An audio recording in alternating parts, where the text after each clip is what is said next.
Just east of Santa Fe sits one of the most fascinating places in the American Southwest, a place where centuries of history overlap in a single landscape. At Pecos National Historic Park, Native American history, Spanish colonization, westward expansion, the Mexican-American War, and even the Civil War all leave their mark.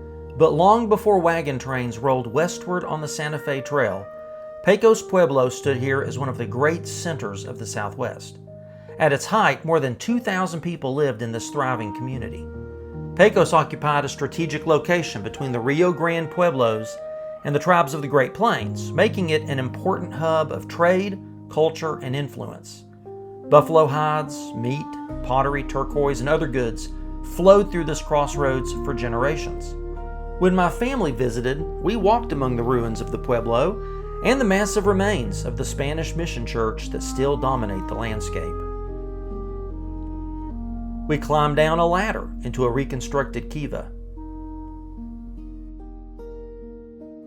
and stood on the high ground overlooking miles of open country. It's easy to understand why this place mattered so much. Even today, the views are breathtaking. Unfortunately, Pecos also preserves an important lesson about evangelism, reminding us that faith cannot be forced, it must be freely received. Spanish missionaries arrived in the early 1600s and built one of the largest mission churches in the Southwest. And their goal was laudable. They wanted to convert as many Pueblo people to Christianity as they could. Yet too often, the methods employed by colonial authorities and some missionaries relied on coercion, punishment, and the suppression of native culture. The result was resentment, resistance, and eventually the Pueblo Revolt of 1680, when Pueblo communities across New Mexico rose up and drove the Spanish from the region for more than a decade. The great mission church of Pecos was destroyed during the uprising.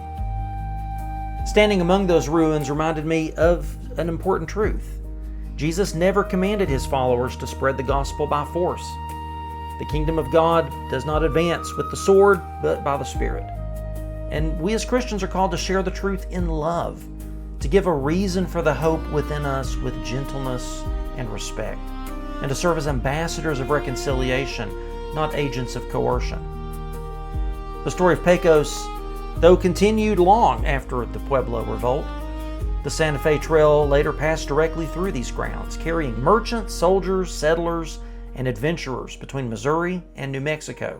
During the Mexican-American War, General Stephen Kearny marched through this region on his way to claim New Mexico for the United States. In 1862, nearby Glorieta Pass became the site of one of the most important Civil War battles in the West, often called the Gettysburg of the West.